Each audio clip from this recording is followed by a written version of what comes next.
2 full years had passed. Pharaoh had a dream. He was standing by the Nile when out of the river there came up 7 cows, sleek and fat, and they grazed among the reeds. After them, 7 other cows, ugly and gaunt, came up out of the Nile and stood beside those on the riverbank. And the cows that were ugly and gaunt ate up the 7 sleek, fat cows. Then Pharaoh woke up. He fell asleep again and had a second dream.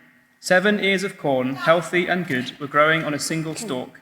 After them, 7 other ears of corn sprouted, thin and scorched by the east wind. The thin ears of corn swallowed up the 7 healthy, full ears. Then Pharaoh woke up. It had been a dream. In the morning, his mind was troubled, so he sent for all the magicians and wise men of Egypt. Pharaoh told them his dreams, but no one could interpret them for him. Then the chief cupbearer said to Pharaoh, "Today I am reminded of my shortcomings. Pharaoh was once angry with his servants, and he imprisoned me and the chief baker in the house of the captain of the guard. Each of us had a dream the same night, and each dream had a meaning of its own. Now a young Hebrew was there with us, a servant of the captain of the guard. We told him our dreams, and he interpreted them for us, giving each man the interpretation of his dreams. And things turned out exactly as he interpreted them to us. I was restored to my position, and the other man was impaled." So Pharaoh sent for Joseph, and he was quickly brought from the dungeon. When he had shaved and changed his clothes, he came before Pharaoh. Pharaoh said to Joseph, "I had a dream, and no one can interpret it, but I have heard it said of you that when you hear a dream, you can interpret it." "I cannot do it." Joseph replied to Pharaoh. "But God will give Pharaoh the answer he desires." Then Pharaoh said to Joseph, "In my dream, I was standing on the bank of the Nile, when out of the river there came up 7 cows, fat and sleek, and they grazed among the reeds. After them, 7 other cows came up, scrawny and very ugly and lean. I had never seen such ugly cows in all the land of Egypt. The lean, ugly cows ate up the 7 fat cows that came up first. But even after they ate them, no one could tell that they had done so. They looked just as ugly as before. Then I woke up. In my dream, I saw 7 ears of corn, full and good, growing on a single stalk. After them, 7 other ears sprouted, withered and thin and scorched by the east wind. The thin ears of corn swallowed up the 7 good ears. I told this to the magicians, but none of them could explain it to me." Then Joseph said to Pharaoh, "The dreams of Pharaoh are one and the same. God has revealed to Pharaoh what he is about to do. The 7 good cows are 7 years, and the 7 good ears of corn are 7 years. It is one and the same dream. The 7 lean, ugly cows that came up afterwards are 7 years. And so are the 7 worthless ears of corn, scorched by the east wind. They are 7 years of famine. It is just as I said to Pharaoh. God has shown Pharaoh what he is about to do. 7 years of great abundance are coming throughout the land of Egypt, but 7 years of famine will follow them. Then all the abundance in Egypt will be forgotten, and the famine will ravage the land. The abundance in the land will not be remembered, because the famine that follows it will be so severe. The reason the dream was given to Pharaoh in 2 forms is that the matter has been firmly decided by God, and God will do it soon. And now let Pharaoh look for a discerning and wise man and put him in charge of the land of Egypt. Let Pharaoh appoint commissioners over the land to take 1/5 of the harvest of Egypt during the 7 years of abundance. They should collect all the food of these good years that are coming and store up the grain under the authority of Pharaoh to be kept in the cities for food. This food should be held in reserve for the country to be used during the 7 years of famine that will come upon Egypt, so that the country may not be ruined by the famine." The plan seemed good to Pharaoh and to all his officials. So Pharaoh asked them, "Can we find anyone like this man, one in whom is the Spirit of God?" And then Pharaoh said to Joseph, "Since God has made all this known to you, there is no one so discerning and wise as you. You shall be in charge of my palace, and all my people are to submit to your orders. Only with respect to the throne will I be greater than you." Thank you so much, everybody. Good evening. My name's Chris Matheson. I'm a church member here and part of the staff team. It's great to be with you this evening. I wonder if you have ever had one of those days where everything went wrong. You spilt your tea all over yourself in the morning, so you had to clean yourself up, then you're late leaving, and then on your way to work or a lecture or a lesson or something. You're late. You make it to lunchtime. You've made it. Oh, but you forgot your lunch and you don't have your wallet. Everything is just going wrong. It's just one of those days. Well, until the passage we've just heard, for Joseph, it's been a bit like that. Everything's kind of gone wrong, one thing after another. We've only really seen things go wrong.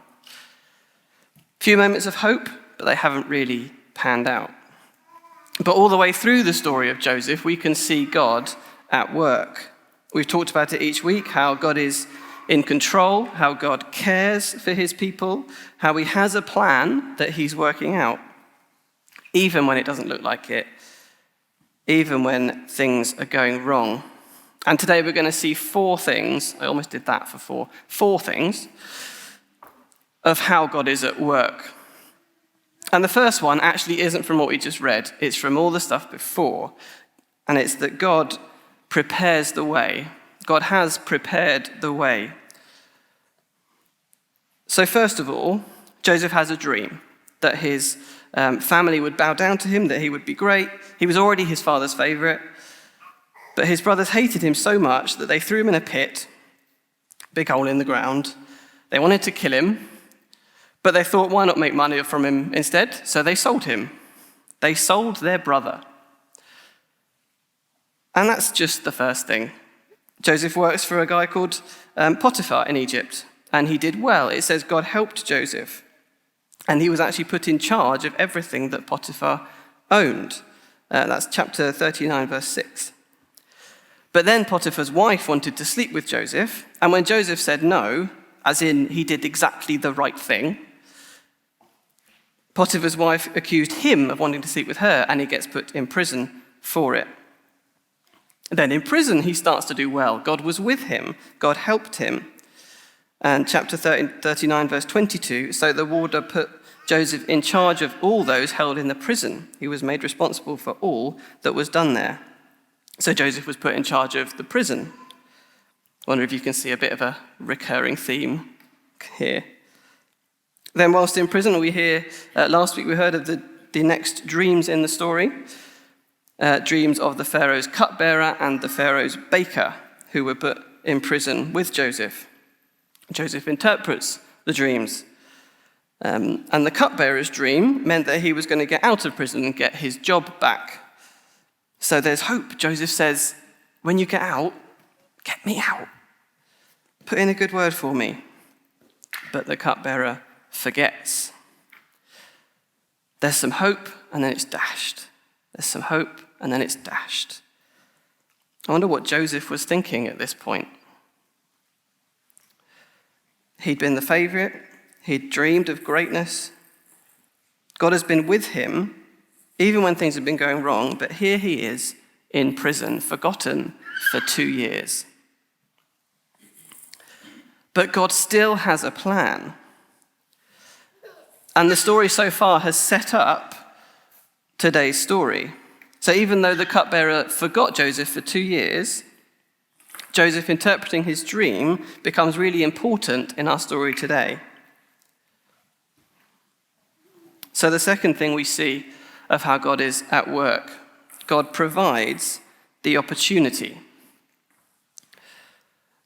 At the start of today's part of the story, Pharaoh has a dream, and it's kind of a crazy dream. Doesn't really make sense. 7 sleek and fat cows, which I love as a description. The ESV calls them attractive cows. They're good cows, okay? They're good cows.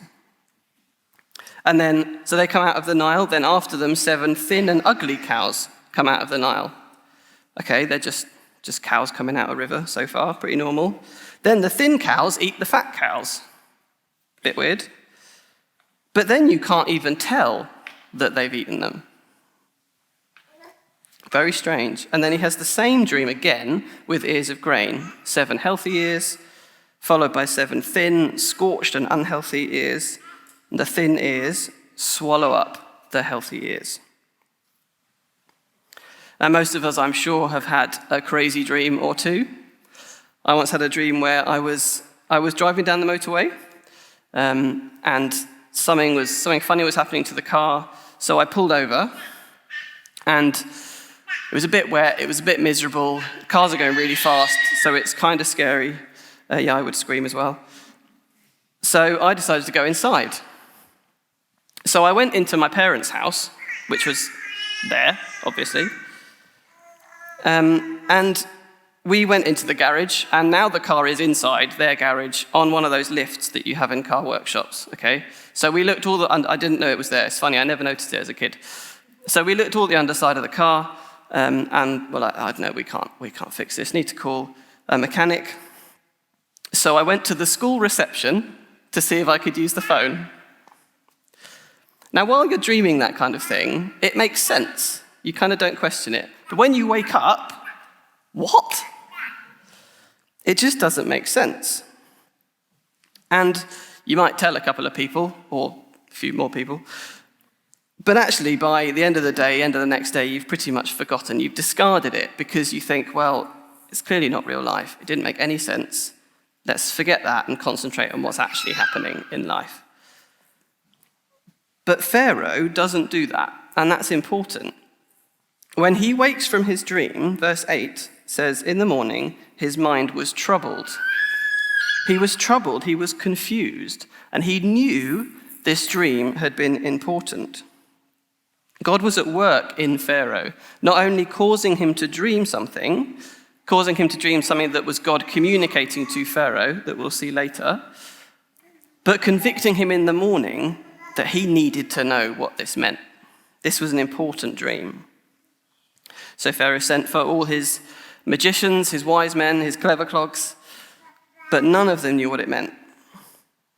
And here's where we see how God's plan has been leading to this point. The cupbearer remembers. Finally, the cupbearer remembers Joseph. He says to Pharaoh, I was once in prison with the baker. We both had dreams. And then if you look at verse 12, now a young Hebrew was there with us. That's Joseph, a servant of the captain of the guard. We told him our dreams, and he interpreted them for us, giving each man the interpretation of his dream. And things turned out exactly as he interpreted them to us. So, no one so far could tell Pharaoh what his dream meant, but now he hears of Joseph, who has a track record of saying exactly what dreams mean.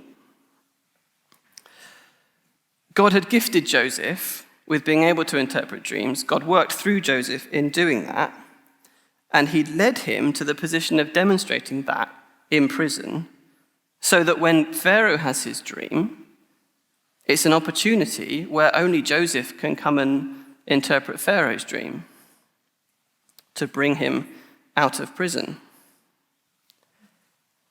And as we see Joseph explaining the dream, we see the third way in which God is at work. God shows his power. Pharaoh says to Joseph in verse 15, I've heard it said of you that when you hear a dream, you can interpret it. Joseph replies, I cannot do it, but God will give Pharaoh the answer he desires. It's not me giving you the answer, Joseph says. It's God.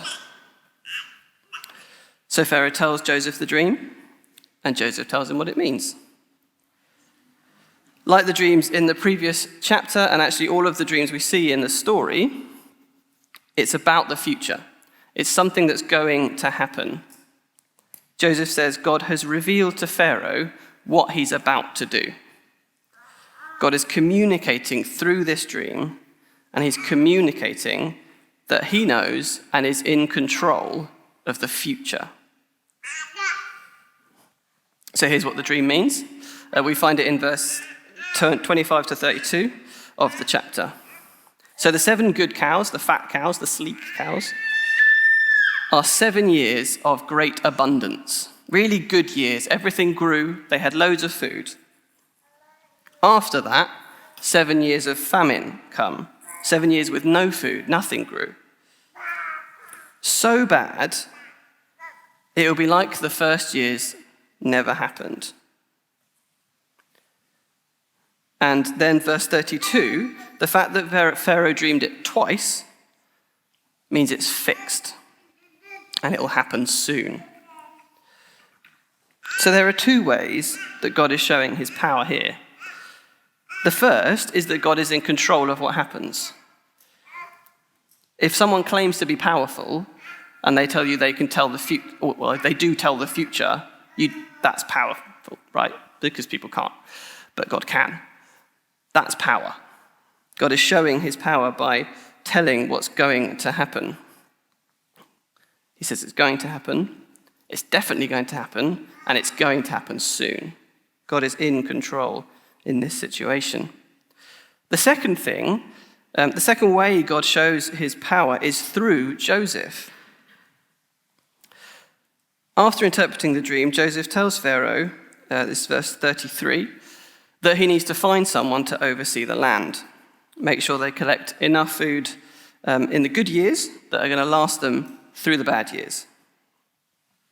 Someone discerning and wise. Pharaoh and his servants all think, yes, it's a good plan. And Pharaoh says to Joseph, since God has made all this known to you, there is no one so discerning and wise as you. Pharaoh has noticed that Joseph is like he is, that he's able to do what he's done in interpreting the dream because God is working through him. Pharaoh can see that God has made Joseph the most wise and the most discerning. God has given Joseph a gift that has meant Pharaoh now knows the future. So it's not really a surprise that he thinks this guy is pretty special and he puts him in charge. He's the best man for the job because God has made him the best man for the job. And so, Joseph's put in charge of all of Egypt. He's Pharaoh's number 2. The people bow to him, it tells us. We didn't read all of this bit. He's given a wife. He has 2 sons. His job goes well. They start collecting grain. They start storing it up. It's going really well. I think we can safely say at this part in the story, things are looking up for Joseph. They've already been going wrong. Now they're looking better. But the reason this all happened wasn't just that God wanted to make Joseph's life a bit better. He'd had a tough few years. Let's give him a nice time for a bit. That wasn't what was going on. It was all part of a much bigger plan. And that's the fourth thing we see about how God works in this story. God saves many people. 7 years of plenty happen. Joseph collects a lot of food, stores it all up. Then the years of famine come. And it tells us in verse 54, there was famine in all the other lands, but in the whole land of Egypt there was food. Then verse 56, when the famine had spread all over the country, Joseph opened all the storehouses and sold grain to the Egyptians, for the famine was severe throughout Egypt. And all the world came to Egypt to buy grain from Joseph because the famine was severe everywhere. So there's famine everywhere. And a quick note on all the earth, it probably isn't referring to the whole earth as we now think of the whole earth. Partly because people hadn't yet spread to live across the whole earth. So it's probably talking about the countries that are around where Egypt is, the kind of east side of the Mediterranean. The point is that they all had to come to Egypt because Egypt was the only place that had food. People came from everywhere to buy food from Joseph because they wouldn't have had any otherwise. So, because God had led Joseph to this point and led him to be in charge of Egypt, Egypt had food, and therefore many people were saved from starving. God had made that happen by revealing to Joseph the meaning behind Pharaoh's dream, which Joseph was asked to do because God had revealed the meaning to the 2 prisoners' dreams, where Joseph only was because he'd been working for Potiphar, where he was only there because his brothers had sold him to Egypt. God has been there the whole way through. It looked like everything was going wrong, but God was leading Joseph to a place where God could work through him to save many people's lives. And the God who was at work in Joseph is the same God who is at work now. We're going to hear a story now of how God has been at work in one of our church family. So please look at the screens.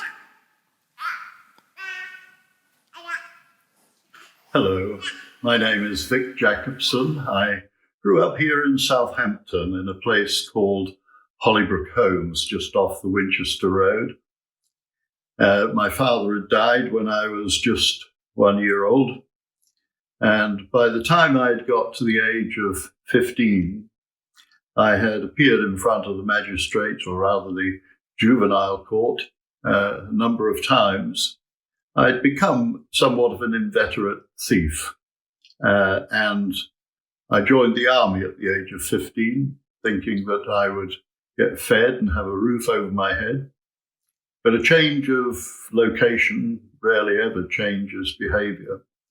And after 9 months, I was kicked out of the army, came back to Southampton and lived on the streets. In fact, I was the only person on the streets in those days.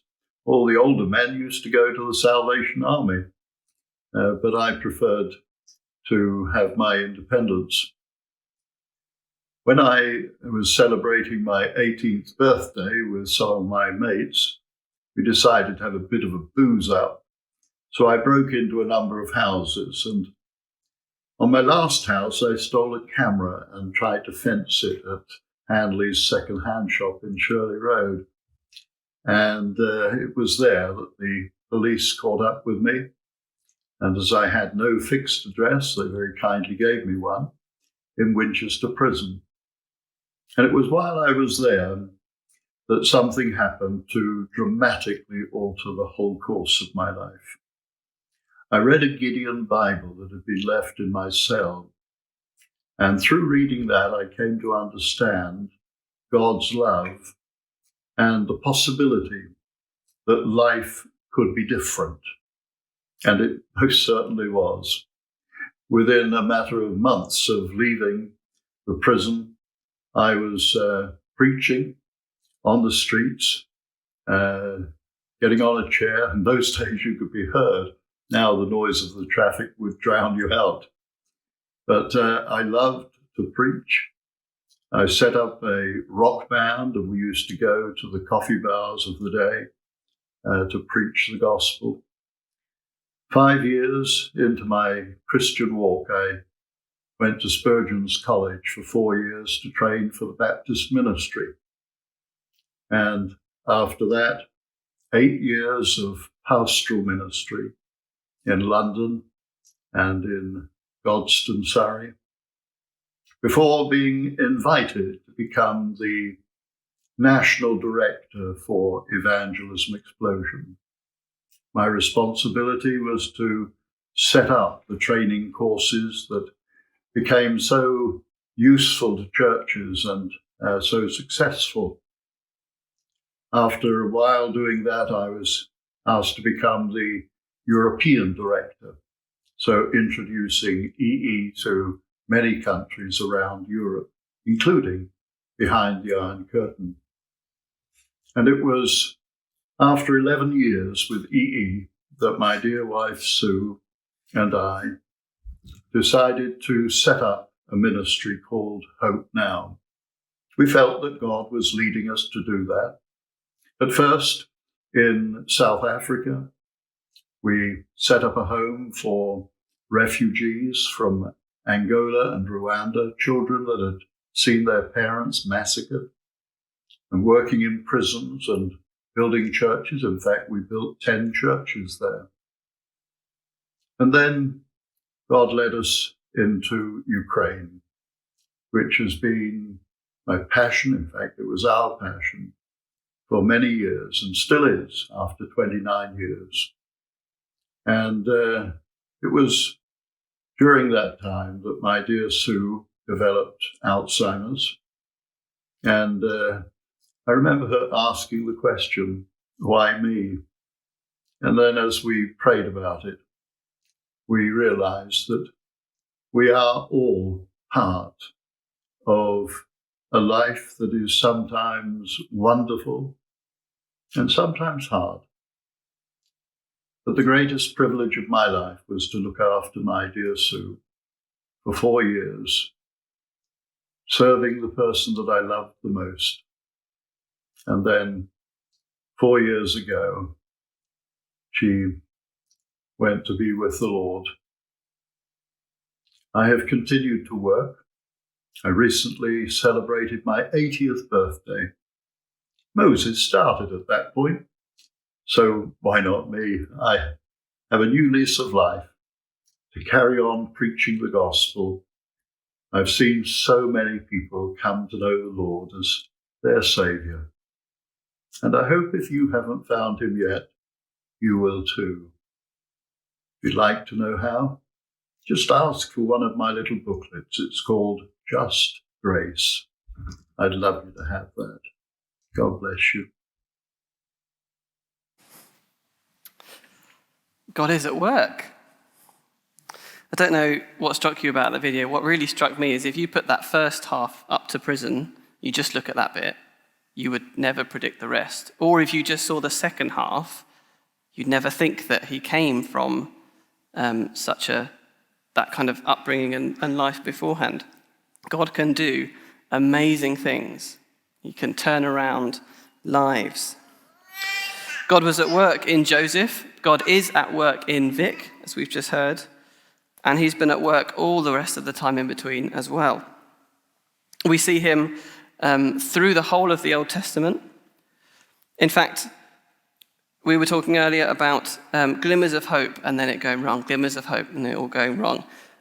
Joseph is the last story in the book of Genesis. And it ends well. Don't want to give it away, but it ends well, okay? And God's people do well. They live in Egypt, they do well. But the very next book, the start of Exodus, a new king rose, a new Pharaoh rose over Egypt. He didn't know Joseph, didn't particularly like the Israelites, didn't particularly like God's people, thought they'd got a few too many, needed to kind of cut them down, so began oppressing them, which is the start of God's next rescue story, start of the story of Moses, and God rescuing his people out of Egypt. And time again through the Old Testament, we see that rhythm of God rescuing his people. All of those stories, all of that part of history were leading to one bigger picture, God's bigger picture, his ultimate plan to rescue his people, ultimately fulfilled through Jesus. Jesus died and was raised back to life. He died to take the punishment for all of our sin, all of the times we've gone against God, and he rose to show his power over death, to defeat death, so that many people would be saved. So that anyone who trusts God, who follows Jesus, even though we will die, as humans, our bodies will still fail at some point and we will die, those who trust in Jesus will be raised to new life with God forever. So what do we take from this? Maybe there are situations in our lives that we think, God, how is this good? Maybe situations we just can't see resolving or can't be resolved. Situations that have gone on so long and among glimmers of hope have just kept going wrong. In the story of Joseph, there were 13 years from when we first met him, at the start of chapter 37, to when he's put in charge of Egypt in chapter 41. It's easy to read this as happening kind of in a few weeks, the story of Joseph, but it's actually years, many years, years of slavery, years of prison. I think the main takeaway here is we can trust God. God has a bigger plan. God knows the bigger picture.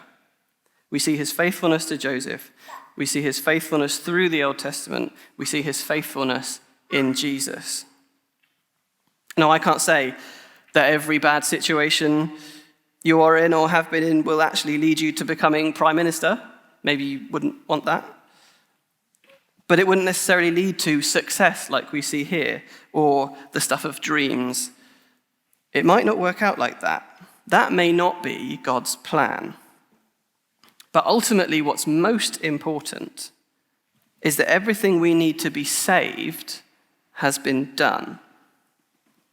God's ultimate plan has succeeded, so we can trust him. Things might not make sense, but we can trust him. Things might look so bad that surely God wouldn't allow this, but we can trust him. It's hard, but we can. The bigger picture that we can see, or maybe that we think we see, God's bigger picture is bigger. Now, don't get me wrong, it's easy for me to stand here and say that. There isn't a switch we just need to find. Just flick it to trust and we'll be fine. Nothing will ever bother us again. We're human, we're flawed, we are naturally selfish and naturally sinful, so we need God's help. And by his grace, he's given us the Holy Spirit, God living inside his people, to help us, to guide us, to teach us, to make us into people more like Jesus. Ultimately, we know that if we trust in God, if we live our lives following Jesus with the Holy Spirit's help, we are safe. And no matter what happens to us now, we know that we can look forward to life with God forever. Let's pray.